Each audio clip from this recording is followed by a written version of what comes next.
உன் கர்த்தர் பாரத்தை வைத்துவிடு. கர்த்தர் மேல் உன் பாரத்தை வைத்துவிடு. அவர் உன்னை ஆதரிப்பார். நீதிமானை ஒருபோதும் தள்ளாட விட்டார். இதுதான் அதற்கான சிறந்த சிகிச்சை. நம்முடைய மனபாரங்கள், கவலைகள், கண்ணீர்கள், எந்த பிரச்சனையாக இருந்தாலும் அதற்கான தீர்வு இதுதான், மிக சிறந்த தீர்வு. கர்த்தர் மேல் பாரத்தை வைத்துவிடு, அவர் உன்னை ஆதரிப்பார். நீதிமானை ஒரு பொழுதும் தள்ளாட விட்டார். அப்போ நம்ம இந்த சிகிச்சையை நம்பி நம்முடைய பாரங்களை ஒன்று விடாமல் ஆண்டவர்கிட்ட சொல்லி, சில நேரங்களில் நம்முடைய பாரங்களை நம்ம என்ன செய்கிறோம்னா மற்ற சக மனிதர்களோடு நாம் பகிர்ந்து கொள்கிறோம். அதில் தவறு இல்லை, பகிர்ந்து கொள்வதனால் எந்த தவறும் இல்லை. அதிலே அவர்கள் கொடுக்கக்கூடிய சில ஆறுதலான வசனங்கள், ஆலோசனைகள் நமக்கு பிரயோஜனமாக இருக்கும். ஆனால் சில நேரங்களிலே சில மனிதர்கள் நம்ம இது அக்கறை உள்ளவர்கள் போல காண்பித்து நம்முடைய குறைகளையும் நம்முடைய மனபாரங்களையும் கேட்டு அதை இன்னும் பலரிடத்திலே சொல்லி நமக்கு கூடுதலாக மனபாரத்தை ஏற்படுத்தி விட வாய்ப்புகள் இருக்கின்ற காரணத்தினாலே மிகவும் ஜாக்கிரதையாக நாம் இருந்து கொள்ள வேண்டியது அவசியமாக இருக்கிறது. அதை கர்த்தரிடத்தில் சொல்லி நாம் அவரிடத்திலிருந்து தரக்கூடிய ஆறுதலையும் சமாதானத்தையும் பெற்றுக்கொள்வதற்கு நாம் ஆயத்தமாக இருக்க வேண்டும். இன்னும் சில கிராமங்களிலே இந்த சுமை தாங்கி என்று சொல்லக்கூடிய கற்கள் இருப்பதை நாம் பார்க்க முடிகிறது. நான் பார்த்திருக்கிறேன். 2 தூண் போன்ற கற்கள் இருக்கும், அதன் மீது ஒரு கல் வைத்திருப்பார்கள். அவர்கள் அந்த காலங்களிலே பொதுவாக எந்த காரியத்தையும் தலையிலே தான் சுமந்து செல்ல வேண்டிய அவசியம் இருந்தது. நான் கூட ஸ்பைசர் கல்லூரிக்கு போகிற காலங்களிலே பெட்டிகளே தலையில வைத்து சுமந்து சென்றிருக்கிறேன். அதெல்லாம் எனக்கு ஞாபகத்துக்கு வருது. அப்போ அதை வைப்பதற்கு ஒரு உயரமான ஒரு இடம், நம்முடைய உயரத்துக்கு தகுந்த இடம் வேண்டும் என்பதற்காக சுமை தாங்கி வைத்திருப்பார்கள். நம்முடைய உயரத்திற்கு ஏற்ற சுமை தாங்கி கர்த்தராகிய இயேசு கிறிஸ்து தான். எனவே அவரிடத்தில் நம் பாரங்களை இறக்கி வைக்க வேண்டியது கடமையாக இருக்கிறது. இதை குறித்து ஒரு சின்ன ஒரு கதை ஒன்று சொல்லுவார்கள். எங்கள் அம்மா எனக்கு சொன்ன கதை எனக்கு ஞாபகத்திற்கு வருகிறது. ஒரு கிராமத்திலே ஒருவர் வயக்காடுகளிலிருந்து தலையிலே ஒரு மூட்டையை சுமந்து கொண்டு அவர் வந்து கொண்டிருந்தார். அப்பொழுது அவர் வருகிற வழியிலே ஒரு மாட்டு வண்டி ஒன்று வந்தது. அப்பொழுது அந்த மாட்டு வண்டியை ஓட்டுகிறவர் சொன்னார், நீங்கள் இந்த வண்டியில ஏறி உட்கார்ந்து கொள்ளுங்கள், நானும் அந்த கிராமத்துக்கு தான் போகிறேன், உங்களை கொண்டு போகிறேன் என்று சொன்ன உடனே இவர் சந்தோஷமாக வண்டியிலே ஏறி உட்கார்ந்து கொண்டார். சிறிது பேசி கொண்டே சென்றார்கள். திடீரென்று வண்டி ஓட்டுகிறவர் திரும்பி பார்த்தால் இவர் சுமந்து கொண்டு வந்த மூடை இவர் இன்னும் தலையில் தான் இருக்கிறது. என்ன அதை ஒரு ஓரமா இறக்கி வைங்க அப்படின்னு சொன்னா அவர் சொன்னாரு, பாவம் இந்த வண்டி என்னையும் இழுத்துட்டு போகுது, என்னுடைய சுமையை ஏன் இழுத்து கொண்டு போக வேண்டும், அது என் தலையிலே இருக்கட்டும் என்று சொன்னார். அப்போ இப்படித்தான் நம்ம கிறிஸ்தவ வாழ்க்கையில வாழ்ந்து கொண்டு இருக்கிறோம். சுமைகளை நாமே சுமந்து திரிக்கிறோம். அதை கர்த்தர் மேல் இறக்கி வைத்து விட்டார், அவர் நம்மை ஆதரிப்பார் என்று நாம் பார்க்கிறோம். 1 பேதுரு 5ஆம் அதிகாரம் 7ஆம் வசனம் சொல்கிறது, அவர் உங்களை விசாரிக்கிறவர் ஆனபடியினால் உங்கள் கவலைகளை எல்லாம் அவர் மேல் வைத்து விடுங்கள். எவ்வளவு அழகான வசனங்கள் நமக்கு இருக்கிறது. அதுகள் இருந்த பின்பும் நாம் சில நேரங்களிலே நாம் கவலைகளினாலே, பாரத்தினாலே, இருதய பாரத்தினாலே நாம் இழைத்து களைத்து போய் கொண்டிருக்கிறோம். அப்படி இருக்க தேவையில்லை. நிச்சயமாக கர்த்தர் உங்களுக்கு எந்த பாரமாக இருந்தாலும் அதை அவர் ஆதரிப்பதற்கும் நம்மை அவற்றை விட்டு நீக்குவதற்கும் மனசமாதானத்தை தருவதற்கும் கர்த்தர் மிகவும் ஆயத்தமாக இருக்கிறார். 2வது, நாம் மிகவும் எச்சரிக்கையாக இருக்க வேண்டும் என்று ஒரு பாரத்தை குறித்து கர்த்தராக இயேசுவானவர் பேசுவதை நாம் பார்க்க முடிகிறது. லூக்கா 21:34 யாராவது வாசிங்க தயவு செய்து. லூக்கா 21:34. லூக்கா 21:34. உங்கள் இருதயங்கள் பெருந்திண்டியினாலும் வெறியினாலும் லௌகீக கவலைகளினாலும் பாரம் அடையாத படிக்கும், நீங்கள் நினையாத நேரத்தில் அந்த நாள் உங்கள் மேல் வராத படிக்கும் எச்சரிக்கையாயிருங்கள். கர்த்தராகிய இயேசுவானவர் இதை மிக தெளிவாக நம்மை எச்சரிக்கிறார். அதுல மூன்று காரியங்கள் சொல்லியிருக்கிறாங்க. ஒன்று பெருந்திண்டி. பெருந்திண்டினா சாப்பாடு. என்ன, இந்த பெருந்திண்டின்னொடனே நமக்கெல்லாம் ஞாபகத்துக்கு வர்றது என்னது வரும் உங்களுக்கு? பாட்லக். பாட்லக். பிறகு ஈட் ஆல் யூ கேன். ஏன்னா அப்படிப்பட்ட ஹோட்டல் போய் உட்கார்ந்தா புஃபே. புஃபேங்காங்க சிலவங்க ஈட் ஆல் யூ கேன் அப்படிங்கிறாங்க. அடுத்தது வெறி. வெறின்னா மதுபானம் குடிப்பதினால் ஏற்படக்கூடிய வெறி. இந்த மூன்றை தான் இயேசுவானவர் நமக்கு எச்சரிக்கையாக சொல்கிறார். ரொம்ப ஜாக்கிரதையா இருக்கணும், ரொம்ப ஜாக்கிரதையாக இருக்கணும். ஏன்னா இவைகளெல்லாம் இதய பாரத்தை கூட்டுவதாக இருக்கிறது.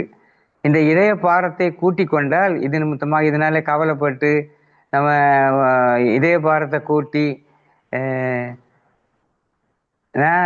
ரெண்டாம் வருகையில கலந்து கொள்ள முடியாது, அப்படிப்பட்ட சூழ்நிலை கூட ஏற்படும் அப்படின்னு சொல்லி கர்த்தர் நம்மை எச்சரிப்பதை நாம் பார்க்க முடிகிறது.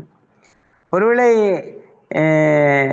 இதை காட்டிலும் இன்னும் மேலான இருதய பாரங்களை நாமே ஏற்படுத்தி கொள்ளக்கூடிய காரியங்கள் நிறைய இருக்குது. உதாரணமா வருங்காலத்தை குறித்ததான பயம், லௌகீக கவலைகள்ல அதை நம்ம சொல்லலாம். லௌகீக கவலைகள்னு பார்க்கும்போது பணம் இன்னைக்கு பெரிய பங்கு வகிக்கிறது. ஏனென்றால் எவ்வளவு பணம் இருந்தாலும் அது போதவில்லை என்ற ஒரு மனநிலைக்கு இந்த உலகம் தள்ளப்பட்டிருக்கிறது. அந்த மாயான காரியத்திலே கிறிஸ்தவர்களாகிய நாமும் சில நேரங்களில் தள்ளப்பட்டு விடுகிறோம். பவுல் அதனால தான் சொல்றாரு, நான் எந்த நிலையிலும் மனரம்யமாக இருக்க கற்றுக்கொண்டேன் என்று சொல்கிறார். எனக்கு குறைச்சல் இருந்தாலும் சரி, நான் நிறைவாக இருந்தாலும் சரி, நான் எந்த நிலையிலையும் இருந்தாலும் சரி, நான் மனரம்யமாக இருப்பேன் என்று நமக்கு நல்ல ஒரு ஆலோசனையை, ஒரு அருமையான ஒரு முன் உதாரணத்தை அவர் நமக்கு சொல்லியிருக்கிறார். இந்த பிரச்சனைகளுக்கு இருதயம் பாரமடையாதபடிக்கு நாம் வாழ வேண்டும் என்றால் நாம் செய்ய வேண்டிய ஒரே காரியம் திருப்தியாக வாழ கற்றுக்கொள்ள வேண்டும். பிலிப்பியர் 4:11 தான் பவுல் அதை பற்றி பேசுறாரு. இன்னொன்று எபிரேயர் 13:5 ஒரு அருமையான வசனம் இருக்கிறது, அதை வாசிப்போம். எபிரேயர் 13ஆம் அதிகாரம் 5ஆம் வசனம். எபிரேயர் 13:5. நீங்கள் பண ஆசை இல்லாதவர்களாய் நடந்து உங்களுக்கு இருக்கிறவர்கள் போதும் என்று எண்ணுங்கள். நான் உன்னை விட்டு விலகுவதும் இல்லை, உன்னை கைவிடுவதும் இல்லை என்று அவர் சொல்லியிருக்கிறாரே.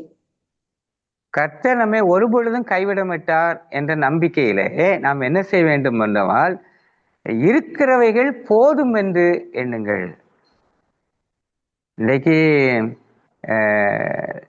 அன்றைக்கு ஒரு செய்தி ஒன்று வாசித்தேன். அந்த செய்தியில வட இந்தியாவில் ஒருத்தரை இந்த இடி என்று சொல்லுவார்கள், அமலாக்கத்துறை அவர்களை சோதனை செய்வதற்காக வீட்டிற்கு போயிருக்கிறார்கள். வீட்டிலே போய் பார்த்தால் பணம் கிடைத்திருக்கிறது. சரி, பணம் கொஞ்சம் கிடைச்சிருக்குன்னு சொல்லிட்டு கொஞ்சம் கொஞ்சமா அங்கே எடுத்து இங்கே எடுத்து அங்கே எடுத்துன்னா கடைசியில் 304 கோடி ரூபாய் இருந்துச்சான். அதை எண்றதுக்கு 24 மிஷின் ஒவ்வொரு பேங்க்ல இருந்து கடனா வாங்கி கொண்டு வச்சு அந்த பணத்தை எண்ணுனாங்களாம். ஒரு நாள் முழுக்க உட்கார்ந்து எண்ணுனாங்களாம். அது எப்படி அவர் அதெல்லாம் இந்த வரி ஏய்ப்பு செய்து பலவிதமான தில்லுமுல்லுகள் பண்ணி இந்த பணத்தை சம்பாதித்து 304 கோடி ரூபாய் அவர் வச்சிருந்தாங்க. ஒரு நாளைக்கு 1 லட்சம் ரூபாய் செலவழிச்சா கூட அவர் வாழ்க்கை முழுசும் அதை செலவழிக்க முடியாதான், அவ்வளவு பணம். அப்போ பொருளாசை, பண ஆசை இருக்கிறது போதாது என்று எண்ணங்களும் சிந்தனைகளும் உலக பார்வையிலே மாறிக்கொண்டே போகிறது. இந்த சிந்தனைக்குள் நாம் சிக்கிக்கொள்ளக்கூடாது. கிறிஸ்தவர்களாகிய நாம் எந்த விதத்திலும் சிக்கிக்கொள்ளக்கூடாது. ஏனென்றால் அது மனபாரங்களை ஏற்படுத்தும், கவலைகளை ஏற்படுத்தும், தூக்கம் வராது, கிறிஸ்தவ வாழ்க்கையிலிருந்து வழி தவறி செல்ல நேரிடும், பல பாவங்கள் செய்வதற்கு நம்மை தள்ளும். எனவே மிகவும் ஜாக்கிரதையாக இருக்க வேண்டும். இதை குறித்து நாம் பேசும் பொழுது ஒரு காரியத்தை நான் சொல்ல விரும்புகிறேன். எனக்கு திருமணமான புதிதிலே எங்கள் வீட்டில் பெருசா எங்கள் வீட்டில் உட்கார்றதுக்குன்னு சொல்லி ஒன்றும் கிடையாது. திருமண பரிசாக வந்த 2 ஸ்டீல் சேர் தான் எங்கிட்ட உண்டு. அவ்வளோதான் எங்கிட்ட இருந்துச்சு. பிறகு நான் திருமணம் ஆகும் முன்னதாக வாங்கின 2 ஸ்டீல் ஸ்டூல் இருந்துச்சு.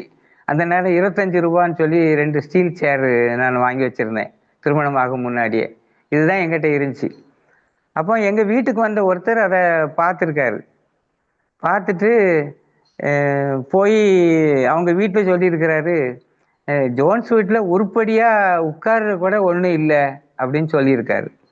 அதை அவங்க மனைவி என்கிட்ட சொல்லிட்டாங்க, இப்படி சொல்லிட்டாங்கன்னு சொல்லிட்டு, ஜோன்ஸ் வீட்லேயே உன் வீட்டில் உருப்படியாக ஒன்றும் கூட இல்லையாம என் வீட்டுக்காரர் சொல்கிறாங்க அப்படின்னு சொன்னாங்க. அப்போ உடனே என்ன செய்யணும், நல்ல சேர் வாங்கணும் அப்படின்னா காசு வேணும். அப்போ காசு வேணும்னா என்ன செய்யணும், இங்கே ஒன்று திருடணும் இல்லைன்னா கடன் வாங்கணும். இதை 2 செய்ய முடியாது. அப்போ நான் அந்த சேரோடையும் ஸ்டூலோடையும் தான் நான் வாழ்ந்தேன். இப்படி தான் நிறைய பேர் ஸ்டூலில் உட்காந்தாலும் உட்காரலாம், சேரில் உட்காந்தாலும் உட்காரலாம், 30,000 40,000த்துக்கும் சோஃபா வாங்கி உட்காரலாம், எதுலேயும் உட்காரலாம், எல்லாம் உட்கார்றது தான் என்ன. அப்போ இன்றைக்கு மற்றவர்களை பார்த்து மற்றவர்கள் நம்மை கேலி செய்வார்கள் என்று பயந்து இன்றைக்கு நம்முடைய வாழ்க்கை தரத்தை நாம் உயர்த்தி கொண்டே போகிறோம். உயர்த்தி கொண்டே போனால் பிறகு கிரெடிட் கார்டை தான் உபயோகிக்கணும். கிரெடிட் கார்டை உபயோகிச்சா பிறகு அதுக்கு தவணை கட்டணும். சரியான முறையில் கட்டலைன்னா வட்டி வந்துடும் என்ன. ரொம்ப ஜாக்கிரதையாக வாழ வேண்டியது இருக்கு. கிறிஸ்தவர்களாகிய நாம் மன திருப்தியோடு இருப்பதில் இருக்கிறவைகள் போதும் என்று எண்ண கடவோம். கர்த்தர் என்ன சொல்றார், நான் உன்னை கைவிடுவதில்லை என்று, உன்னை விட்டு விலகுவதும் இல்லை கைவிடுவதும் இல்லை என்று சொல்லியிருக்கிறார். அப்படி மன திருப்தியாக ரம்மியமாக வாழ தேவன் நம் அனைவருக்கும் கிருபை தருவார். அடுத்தது பாவ பாரங்கள். இதுதான் ரொம்ப முக்கியமானது, எல்லாவற்றை காட்டிலும் மிக முக்கியமானது இதுவாக இருக்கிறது. எபிரேயர் 12ஆம் அதிகாரம் 1ஆம் வசனத்திற்கு நம்முடைய கவனத்தை திருப்போம். எபிரேயர் 12ஆம் அதிகாரம் 1ஆம் வசனம். தயவு செய்து வாசிங்க. எபிரேயர் 12. ஆகையால் மேகம் போன்ற இத்தனை திரளான சாட்சிகள் நம்மை சூழ்ந்து கொண்டிருக்க, பாரமான யாவற்றையும் நம்மை சுற்றி நெருக்கி நிற்கிற பாவத்தையும் தள்ளிவிட்டு விசுவாசத்தை துவக்குகிறவரும் முடிக்கிறவருமாய் இருக்கிற இயேசுவை நோக்கி நமக்கு நியமித்திருக்கிற ஓட்டத்தில் பொறுமையோட ஓடக்கடவோம். பாவ பாரத்தை குறித்து இந்த வசனம் பேசுகிறது. அநேகர் இந்த உலகத்துல நம்ம சொல்லலாம், ஒரு 99.5% பேர் பாவ பாரத்தினால்தான் நிறைஞ்சு அலைஞ்சிக்கிட்டே இருக்கிறாங்க. கிறிஸ்தவர்களாகிய நாமும் சில நேரங்களிலே பாவ பாரங்களினாலே அலைந்து திரிந்து கொண்டிருக்கிறோம். அந்த பாவ பாரம் நம்மை பரலோக ராஜ்யத்தின் ஓட்டத்தை தடை பண்ணும். ஆனால் இந்த பாரத்தை நாம் அனுமதிக்க கூடாது என்றால் நமக்கு இதில் ஒரு விடுதலையை கர்த்தர் நமக்கு தந்திருக்கிறார். அந்த விடுதலையை நாம் எப்பொழுதும் பின்பற்றி, ஒவ்வொரு நாளும் பின்பற்றி பாவத்திலிருந்து விடுதலை அடைய வேண்டும். அதுதான் 1 யோவான் 1ஆம் அதிகாரம் 9ஆம் வசனம். 1 யோவான் 1ஆம் அதிகாரம் 9ஆம் வசனம் வாசிக்க கேட்போம். 1 யோவான் 1ஆம் அதிகாரம் 9வது வசனம். நம்முடைய பாவங்களை நாம் அறிக்கையிட்டால் பாவங்களை நமக்கு மன்னித்து எல்லா அநியாயத்தையும் நீக்கி நம்மை சுத்திகரித்திற்கு அவர் உண்மையும் நீதியும் உள்ளவராயிருக்கிறார். இந்த வசனங்கள்லாம் நாம் சிறு வயது முதலே பிரசங்கங்களில் கேட்டிருக்கிறோம், நாம வாசித்து தெரிந்திருக்கிறோம். ஆனாலும் சில நேரங்களிலே நம்முடைய பாவங்களை அறிக்கையிடுவதற்கும் பாவத்தை பாவம் என்று ஒத்துக்கொள்வதற்கும் நமக்கு மனதில்லாமல் போகிறது. அது ஆங்கிலத்தில் ஈகோ என்று சொல்வார்கள். பாவத்தை பாவம் என்று ஒத்துக்கொள்வதில்லை. பாவத்தை யாராவது கண்டித்து உணர்த்தால் உன் வேலையை நீ பார் என்று நாம் சொல்கிறோம். சில நேரங்களிலே பாவத்தை யாராவது பாவம் என்று பிரசங்கத்திலே சுட்டி காண்பித்தால் நாம் என்ன சொல்கிறோம், அவர் என்னை குறித்தே பேசி கொண்டிருக்கிறார் என்று சொல்கிறோம். இது ஒரு நல்ல பழக்கம் அல்ல. பாவத்தை பாவம் என்று பிரசங்கத்திலோ தனிப்பட்ட முறையிலோ சுட்டி காண்பிக்கப்பட்டால் அதை பாவத்தை பாவம் என்று ஒத்துக்கொள்ளக்கூடிய ஒரு மனது நமக்கு இருக்க வேண்டும். அதுதான் இந்த நாட்களிலே அநேகரிடத்திலே இல்லை என்று நாம் பார்க்கிறோம். அவர் எனக்காகவே போய் பிரசங்கம் பண்ணிக்கிட்டு இருக்காரு, என்னையே குத்தி குத்தி காட்டுறாரு. நான் பல முறை இந்த காரியங்களை மக்களிடத்தில் கேட்டிருக்கிறேன். ஏனென்றால் எங்கு பார்த்தாலும் நான் பிரசங்கம் பண்ண வேண்டியது இருக்கிறது. பிரசங்கம் பண்ண வேண்டிய சூழ்நிலையிலே ஏதாவது ஒரு பாவத்தை குறித்து பிரசங்கம் பண்ணி இதை நாம் செய்யக்கூடாது என்று சொன்னால் அவர் என்னை குறித்தே பேசுகிறார் என்று சொல்லுகிறார்கள். உதாரணமாக பொய் பேசக்கூடாது என்று பேசினால் நிச்சயமாக அந்த சபையிலே ஒரு 25 பேர் பொய் பேசுகிறவர்கள் உட்கார்ந்து கொண்டிருப்பார்கள். அப்படி என்றால் ஒருவர் மாத்திரம் என்ன சொல்கிறார்? என்னை குறித்தே பேசுகிறார் என்று சொல்கிறார்கள்.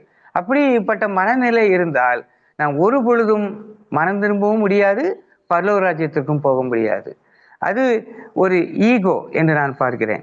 இந்த காலையிலே நான் எரேமியா 8ஆம் அதிகாரத்தை நான் வாசித்து கொண்டிருந்தேன். அப்பொழுது ஒரு வசனத்தை நான் அங்கே கண்டேன். எரேமியா 8ஆம் அதிகாரம், தயவு செய்து எனக்காக வாசியுங்கள். எரேமியா 8ஆம் அதிகாரம் 6ஆம் வசனம். நான் கவனித்து கேட்பேன், அவர்கள் யதார்த்தம் பேசவில்லை. என்ன செய்தேன் என்று சொல்லி தன் பொல்லாப்பின் நிமித்தம் மனஸ்தாப்படுகிறவன் ஒருவனும் இல்லை. யுத்தத்துக்குள்ளே பாய்கிற குதிரையைப் போல அவரவர் வேகமாய் ஓடிப்போனார்கள். என்ன செய்தேன் என்று சொல்லி தன் பொல்லாப்பின் நிமித்தம் மனஸ்தாபப்படுகிறவன் ஒருவனும் இல்லை. வேத புத்தகம் 100% சொல்லுது. அது எனக்கு கொஞ்சம் எனக்கே வருத்தமா தான் இருக்கு. நான் சரியாக இருக்கிறேனா என்று என்னை நானே எண்ணி பார்க்கிறேன். அத பாவத்தை குறித்து மனஸ்தாபப்படுகிறவர்கள் மிக மிக குறைவு என்று நாம் பார்க்கிறோம். அப்படி ஆகினாலே இந்த கடைசி காலத்திலே இந்த பாவம் என்ற பாரம் என்னை பரலோக ராஜ்யத்துக்கு புறம்பே வைத்து விடக்கூடாது என்று நாம் மிக ஜாக்கிரதையாக நம் பாவங்களை அறிக்கையிட்டு அந்த பாரத்தை எல்லாம் கர்த்தர் மேல் வைத்து விட்டு அவருடைய மன்னிப்பை பெற்று, இலவசமாக தரக்கூடிய மன்னிப்பை பெற்று சமாதானமாக நாம் ஜீவிக்க வேண்டும். இப்படி நாம் வாழ்ந்தோம் என்றால் நிச்சயமாக என் பாரங்கள் யாவும் நீங்கிட்டே என்று நாம் உற்சாகமாக இந்த உலகத்திலே வாழலாம். கர்த்தர் தாமே அப்படிப்பட்ட நமக்கு கிருபையை தந்து பாரங்கள் யாவற்றையும் நீக்கி நம்மை நித்திய ராஜ்யத்துக்கு என்று ஆயத்தப்படுவாராக. கர்த்தர் தாமே நம் அனைவரையும் அபிதமாக ஆசீர்வதிப்பாராக. ஆமேன். ஆமென்.